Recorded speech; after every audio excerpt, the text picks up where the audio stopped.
Welcome to another glorious recording of She Unleashed podcast, a podcast that is really directed to a corporate woman, entrepreneur, and just any other young lady that is aspiring to be a leader one day. We, of course, create all the content that will arm you, that will give you toolkits. You get to hear from the best in the trade and who have walked the path and are willing to share the lessons with you. So today we have a pleasure hosting a very amazing lady, a lady I've recently met, but her heart is of gold. She's an amazing soul. She is called Dawn Klatzko.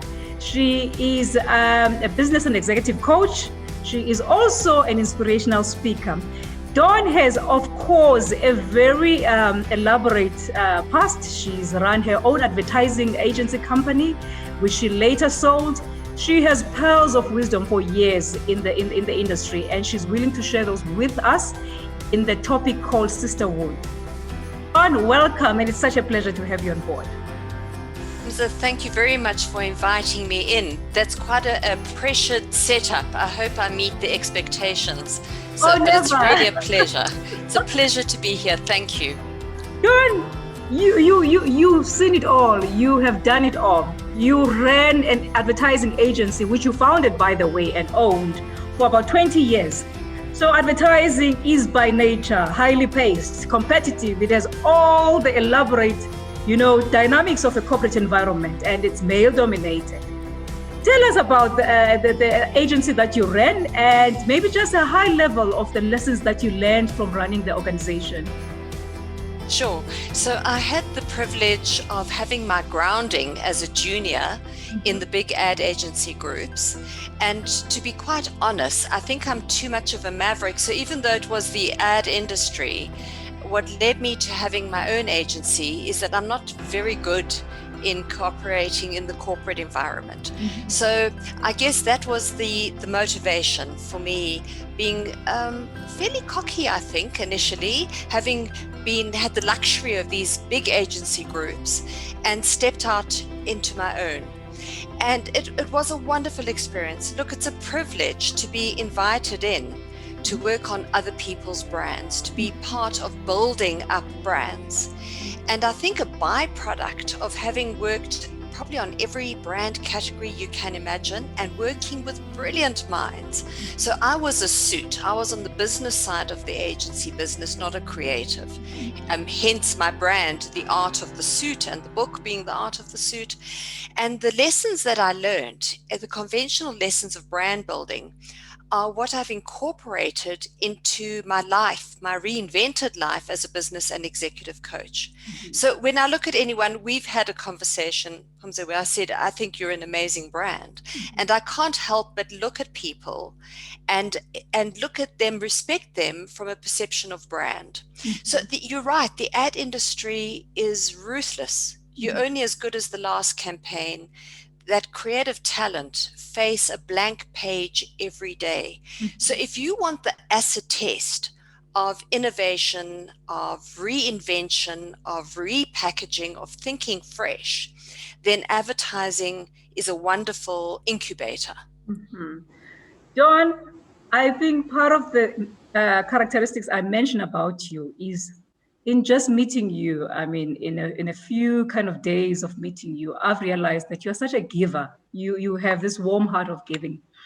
What inspired you to write The Art of the Suit? Because I think it has a lot to do with you wanting to give aspects of yourself and your lessons.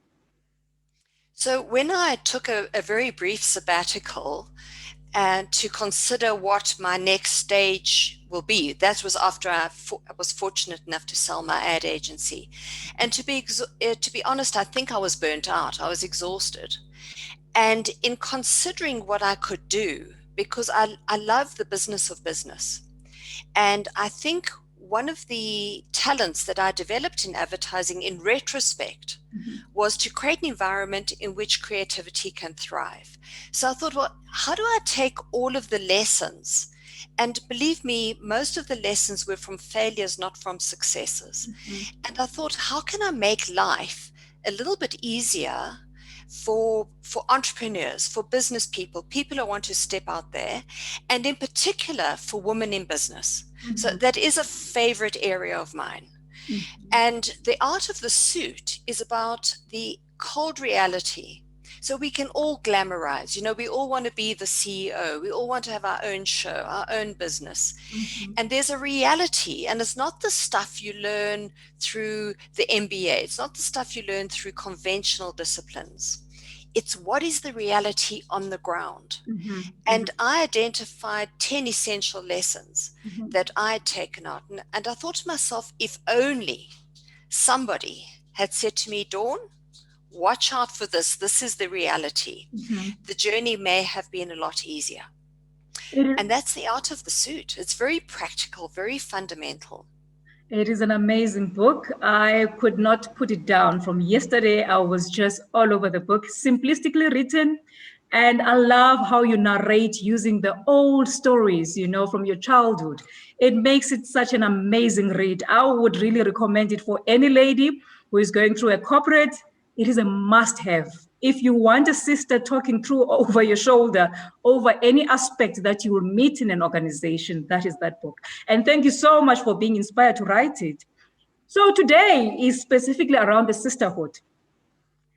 What do you make out of the sisterhood? How do you define the sisterhood, Dawn, for you? And have you come across the sisterhood maybe in your journey that has inspired you to be where you are today? I think that women in business, generally speaking, are pioneers. So there's never been a generation like today's generation. I think that women have been propelled, have been accelerated, some of it through conscious decision and an attempt at equalizing our global scenario. So I think there is an enormous amount of debate. There are some excellent organizations. I mentioned to you about Lean In, Sheryl Sandberg's organization, and they are truly there to try and assist women in grasping. It's not a totally new world, because women have been at the boardroom table for some time now. We've been in executive positions. It's just that the numbers are still imbalanced, and the dynamics, there are missing puzzle pieces. And I think the question we all need to present ourselves with is, how do we fill the missing pieces? So how can we, not to be equally biased or discriminate against men in business, we actually need to embrace men and help them bring women into commerce and into industry. So we've got wonderful, iconic examples of women who are in positions where it was never dreamt of, from politics and heading up countries to CEOs of enormous companies, especially in the tech area.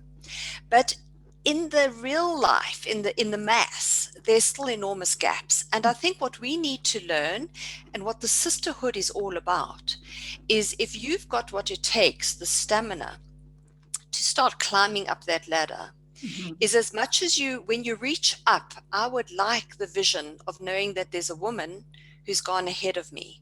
And as I grab her hand up the ladder, I think we each have a responsibility to reach down and pull the next woman up.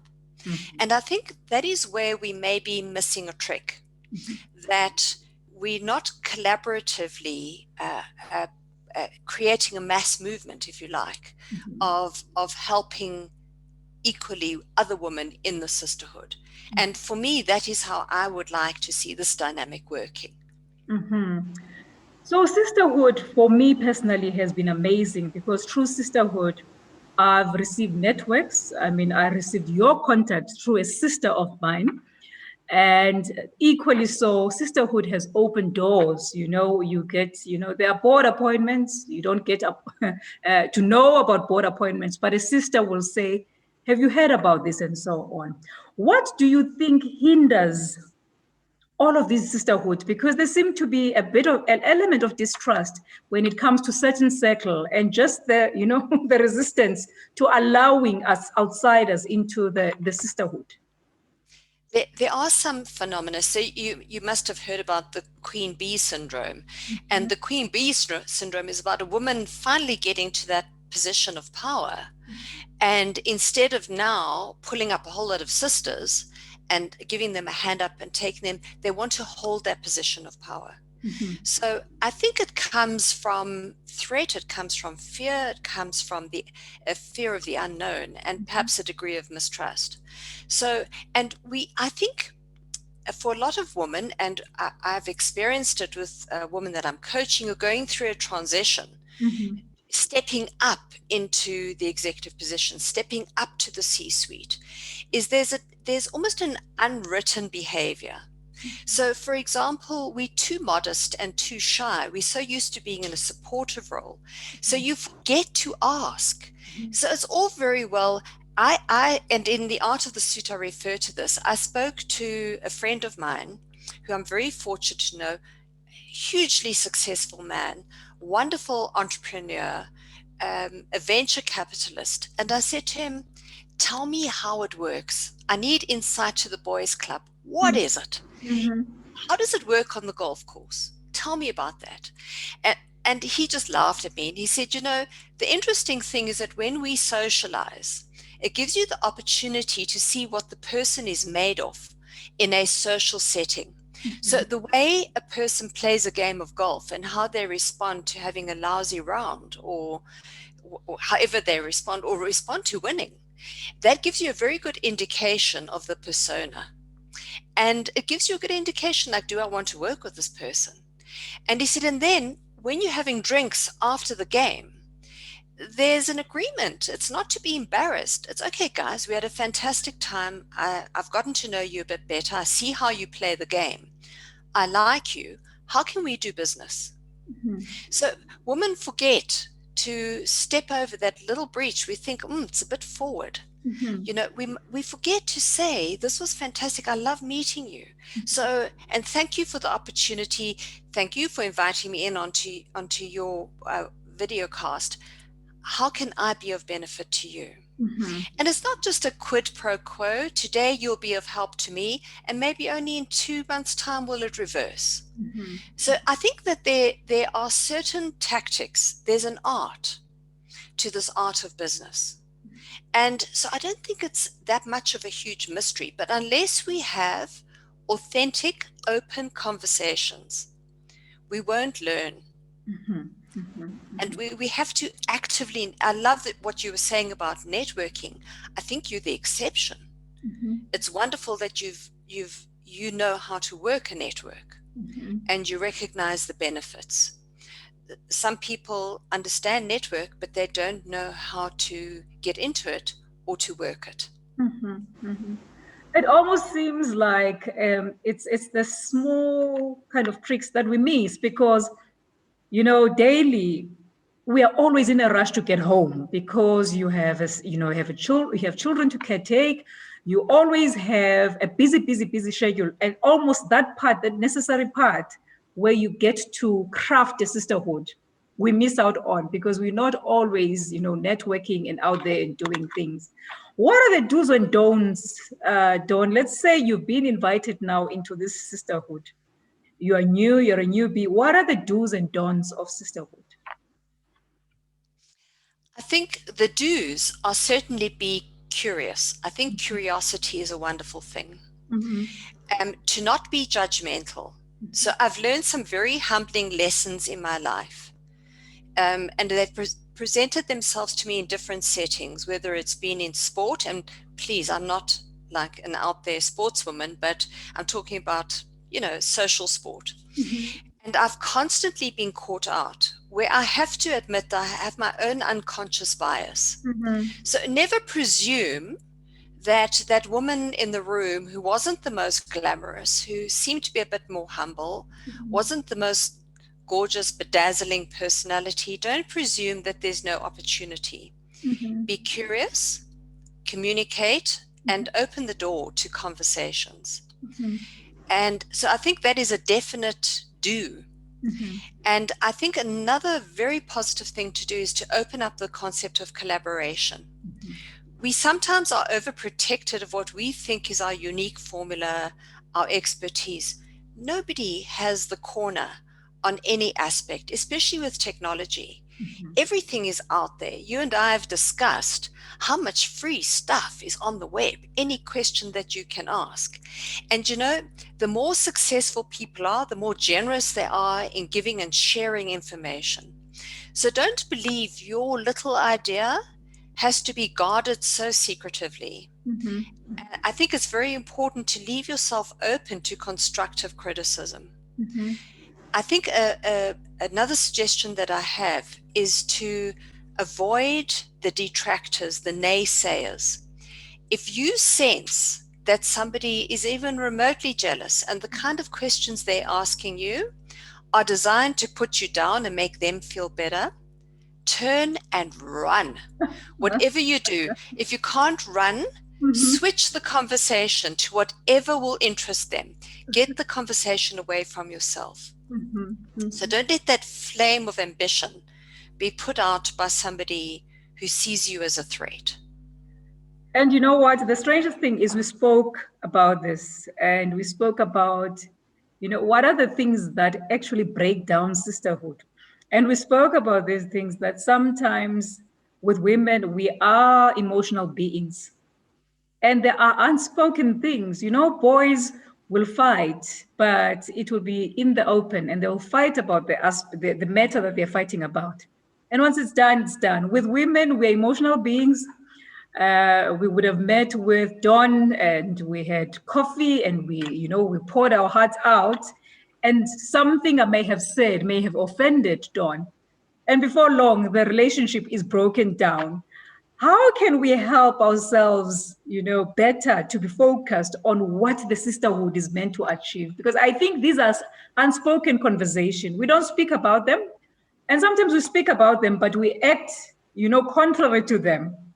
How do we become better in really building the sisterhood? It's a wonderful question. And I think it's even greater. It begins with yourself. And the one aspect I'm convinced of, and one of my strengths, is the more you understand, the more you have self-awareness and you understand the self, more honest you can be about how you respond, the more successful you're likely to be. One of the great philosophers and minds of centuries, Aristotle, had a wonderful saying. He said that true wisdom begins with knowledge of yourself. So yes, you're right. I think I hate generalizations like saying, women tend to be more emotional, or there is no evidence that more women than men have EQ, as an example. But without question, I think we're sensitized to emotions because, you raise a family, you've got a sixth sense, a radar that is slightly different. So the moment you've got, the good news is you've got readily available EQ. The alert is to be careful that you don't overreact when that EQ is hurt. So a woman can be very vindictive. Even men run scared, the biggest of men, the bravest of men, because as you wonderfully referred to, they fight more fairly. It's kind of in the open. It's like being on the sports field. Sometimes they get put on the bench, but they're prepared to be put on the bench and take it for the team. And when they've cooled down, they'll come back on again. But it's forgive and forget. And the next time there's a goal, they'll all kiss and hug each other once again. So I think by observation, when you understand yourself, so for me, self-awareness, I'm in a constant state of learning about myself. From doing my DNA profile to I can't tell you how many different tests, and my favorite organ is the brain. So I'm obsessed. The amount of study I do on neuroscience, and I work with an instrument called mind dynamics. So if you understand the own architecture of how you designed, you can manage your interaction with others so much better with the aim of being more successful, whether it's commercial or in a social setting or in your family. I think that's very important. So it comes down to self-awareness first, and then manage how you are in the environment. I absolutely love that response, because even if we are emotional beings, there are places where emotions are actually good. It's good to pick up, the emotions of a coworker because you are emotionally aware. You know your EQ is quite high. Now, we had a discussion yesterday that was also quite lengthy about understanding your value, because there are sisterhoods, maybe the categories of sisterhoods, maybe levels in the sisterhoods where you almost feel if you're an outsider, you cannot crack through. But however, if you understand, and you made a very good example of understanding the value that you're bringing, and always, I think it speaks to the self-awareness response that you also gave, that in every engagement, there is something that is unique that you are bringing. How can we use that as value to break into sisterhoods that we aspire to be part of? Some of the sisterhoods are far remote, and sisterhoods that are, you see, they hold power, but you don't know how to introduce yourself into that sisterhood. So I think today we're spoiled. We're spoiled by technology. So there are wonderful ways, and I really don't want this to be misinterpreted, but there is positive stalking. And when you identify people that you admire, you have ways. LinkedIn is an excellent instrument, Instagram, where you can join people's circles and you learn purely by observation. And so there are ways of being introduced, and you don't have to, people suffer from stage fright. They think, but I don't have the ability to write an article, or I don't have the presence to be invited to speak at a function. Just having a sentence or two comment that is constructive and acknowledging, excellent woman that you admire, as an example, does get you noticed. And so there are ways, and you have to be patient. It doesn't happen overnight. They never got to those positions overnight. And these are busy, dynamic people. Unless you put your hand up, how on earth are they going to notice you? Absolutely. And I'm always impressed. I love it. I see like a lot of young women, they're the quickest to reach out to me. And they haven't even finished a degree or studying, or they have the most amazing dreams. And I find those particularly exciting. And they're not shy. And I think just that spirit of coming forward says so much about their potential. I think for me, the anatomy of a personal brand, and why I mentioned to you right at the beginning that I look at people as brands. Because to be honest, let's take any brand, in any product, take bath soaps. How different can they be? So it's the fragrance, I don't know, more creamy. You look at the formulations. We each have a unique point of difference. The important thing, it might even be a sense of humor. It might be just the way you are, just your life experience. Each of us is very different. When I entered the world of business and executive coaching and of public speaking, oh my heavens, I thought that I had this all worked out until I stepped out there. And then all of a sudden, every second person that I met was also a business and executive coach, except they had like 4 degrees and they've been doing this for 15 years. Trust me, I suffered from the impostor syndrome very often. And I think that's another thing you need to be very cautious about, is that imposter syndrome mentality, to believe that you don't have the right to be there, that you don't have a place at the table. Nonsense. Maybe your ambitions will be a little bit ahead of where you are, in fact, ready, but pitch yourself a little bit further, feel the stretch, reach up to that next rung on the ladder. I think that's really essential. That's absolutely amazing. And it only is a sister that can tell you, as well as, reinforce that with us, because sometimes you almost you stretch yourself out there, but it's good to have the positive reinforcement from a system. Now, what is also amazing is that COVID-19 has opened the global world to all of us. And all of a sudden, there's this access to all of these amazing global sisters.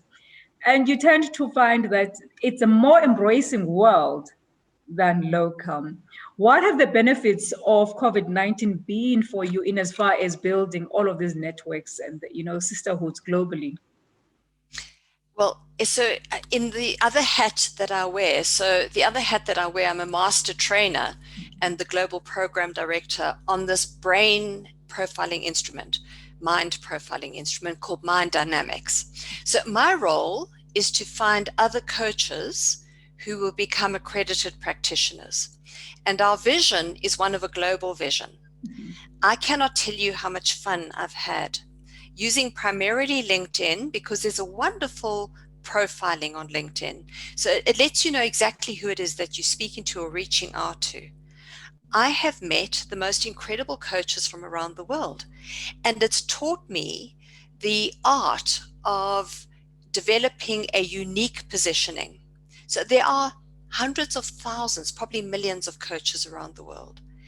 And I have been introduced and I've met and networked, not all of them, some of them that we've just formed friendships, just connections and exchange of ideas. I think something else that we suffer from as South Africans and or sitting on the African continent is we sometimes put ourselves down. You know, we think we're not as good as somewhere in Europe or somewhere in America. Mm-hmm. And it's nonsense. We have some of the most unique, not always from a positive roots, but we have got unique life experiences. Mm-hmm. We live in a society that is rich with expression and diversity. Mm-hmm. And you meet people in other countries and they've only got like one vanilla flavor. Mm-hmm. And you have to realize that you have a richness of insight and knowledge that other people love. So it's to offer the uniqueness of what we have. Mm-hmm. And that's very attractive on a global platform. Mm-hmm. We know better, no worse. We just are unique. Mm-hmm. So I think, and that has high appeal globally. Mm-hmm. South Africans have a wonderful reputation mm-hmm. in terms of our work ethic and ambition and resilience and entrepreneurship. Mm-hmm. Phenomenal. Look, I'm getting very good jewels of wisdom from our discussion. So if I can pick up the important parts, is that the sisterhood does not necessarily have to come from your immediate friends or immediate colleagues or corporates. You mentioned that you can come across sisterhoods where you see this negativity and you need to run. And it's the important part of recognizing the value of each energy as you meet them and interact with them. Well, can this be the sisterhood that we can build? And you need to be alert and, have self-awareness as well of what are your, strengths and your weaknesses. But also the global space has opened just a phenomenal world where sisterhood can be built across the board. Because I think with the opening of the world, I also realized that we sometimes as women have similar, issues. We are fighting against similar, issues. Gender parity is a reality across the board. So you never know where it can come from, but the important thing is to cherish it and harness it when it comes across. And where there's value to be exchanged, use the value, but also be there to also add the value in what you're doing. So tell me, where do we find the book when we need the book? Okay, so what I'd like to offer to your viewers is I have The Art of the Suit in ebook format, mm-hmm. and I would love to offer three of those to people who would be interested. So if you're interested, you can just email me at Dawn mm-hmm. at The Art of the Suit, mm-hmm. TheArtoftheSuit.com, Dawn at theartofthesuit.com, and tell me why you need it. Mm-hmm. So hopefully I won't be overwhelmed. Who knows? Maybe there'll be more than 3 books going out. But if you like the hardcover, if you're a person, and I still do, all my favorite books I've got in hardcover, it is available on takealot.com. Take a Lot if you under The Art of the Suit, Dawn Klatzko. Mm-hmm. So yeah, it's available. And please visit my website. I try and share articles and on thinking and knowledge sources that I've found mm-hmm. With my community. So I sometimes get too busy and don't post often enough. You make me feel very guilty that you have this discipline and you communicate regularly. but there just don't seem to be enough hours in a day. So, and I'm happy to answer if you want to drop me an email. I do chemistry checks. I meet with people. It's about give back, and it's about sharing the knowledge that I've accumulated. And to be honest, I often learn something new just from the questions and the challenges that other women are facing. So it's a two-way street. Absolutely. And for your business and executive coaching, they can also reach you on the same email. Yes. So Dawn at the Art of the Suit. Absolutely. Dawn, this was so amazing for me. And you are just a repository of just wisdom. Just talking to you, and you're such a giver. You don't hold back. You're not someone who you have to work for the information before you get it. You're so giving. You're such an open person. So it was such a pleasure to talk about the sisterhood, mostly because you are someone who embraces sisterhood. You Yes. meet a person, if you have something to give or to help, you just do it at a whim. It was such an excitement to have you, and your energy is just amazing. Thank you so Likewise. much. So we'll share the emails on the podcast and everything for anyone to get in touch with you. And to all the ladies, she is exactly what what you see is what you get. This is Dawn. So if you need to reach out to her for executive coaching or for maybe discussing the book, this is her. She's a storyteller by nature. Do reach out to her. We'll share the email as well as all the details, the social media details that she has. Thank you so much. It was a very exciting one. And I'm sure because of the sisterhood, we will work together on a lot of other topics, especially around the book.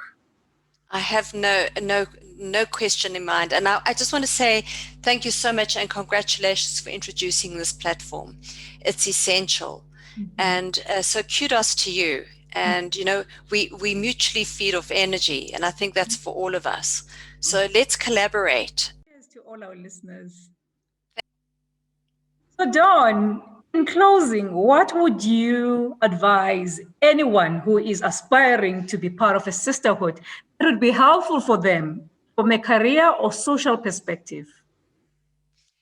So I think there are two practical applications. It's all very well to be talking at this higher level in this mysterious, elusive sisterhood. So how do you bring it down to practicalities? Earlier on, I said self-awareness is absolutely essential. So what you need clarity on is begin by understanding your goals and where you need help. So that when you approach a group of women, when you approach a particular area of a sisterhood, that you understand what it is you want to get out. So don't just go into a group. Don't just join a group because it's easy entree. I don't think any of them are difficult. But the most important thing is make sure that you are stepping into an area that will be of greatest benefit to you, whether it's learning, whether it's introductions, whether it's coaching or guidance, whatever it may be. And then the second most essential element is don't forget to ask. If you don't put your hand up, if you don't approach them, what is the worst that can possibly happen? Is that person may go, I'm sorry, I don't have time for this. Or they may not respond to you. Suddenly you're being ghosted. That's fine. Are you going to be deterred? No, because there should be many women of an equal caliber in that sisterhood. So if you don't get response from the one, ask another. And reach further. Go to the brotherhood and say, I need you to give me a hand up. Can you help me? Because it's a responsibility of all of us to assist women to come into their rightful place. So if I can, I think there's two of the most essential elements. That is so powerful. You've managed to articulate this whole concept that is so hard to actually break down. We all talk sisterhood, but to actually break it down, these are my expectations. When I talk to a sister, I'm expecting help. I'm expecting this and that. Yes. You've really broken it down into quite steps of essence, but to be honest about what the responses may be. The feedback may not be what you want. You can be rejected, you can be ghosted, and it's part of life, so you don't become deterred, which I love. So thank you so much. And I really would love to have you back because we have to discuss the book. Thank you so much, and you must have a lovely afternoon. Wonderful opportunity for me. Thank you so much. And I wish you great success and all of your viewers. Thank you. Just be great. Thanks, Dawn. Cheers. Thank you. Cheers. Cheers. Bye.